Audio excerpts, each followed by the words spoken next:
কোনো রকম কোনো পরিমাপ ছাড়াই মিক্সারের বাটিতেও কিন্তু এই রকম নরম তুলতুলে কেক বানানো সম্ভব। সেটা গতদিনই বড় ভিডিওর মাধ্যমে তোমাদের শেয়ার করেছি। এই কেকটাতে কোনো রকম কোনো ময়দার ব্যবহার করছি না, যার জন্য কিন্তু কেকটা হেলদিও। সবটাই কিন্তু নিতে হবে আন্দাজ মতো। যেহেতু এখানে কোনো রকম কোনো পরিমাপ নেই, তবে ব্যাটারের থিকনেসটা একটু লক্ষ্য করবে, তাহলে কিন্তু তোমাদের কেকটাও এইরকম পারফেক্ট হবে।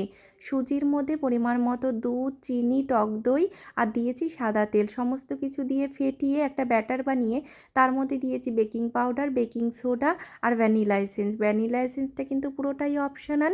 ভালো করে ফেটিয়ে একটা ব্যাটার বানিয়ে নিয়েছি। শেষে দেখো আমার একটু গাঢ় মনে হচ্ছিলো, সেজন্য দুধ দিয়ে আর একটু পাতলা করে নিয়েছি। এদিকে বাটিতে কোট করেছি সাদা তেল আর ময়দা দিয়ে। কেক বানানোর শুরুতেই আমি কিন্তু তাওয়ার উপরে কড়াই বসিয়ে রেখেছিলাম। তার উপরে লবণ পেতে মোটামুটি 1 ঘন্টা মতো এইভাবে ঢাকা দিয়ে একদম রেখে দিয়েছিলাম। 1 ঘন্টার মধ্যে কেক কিন্তু আমার একদম রেডি হয়ে গেছে।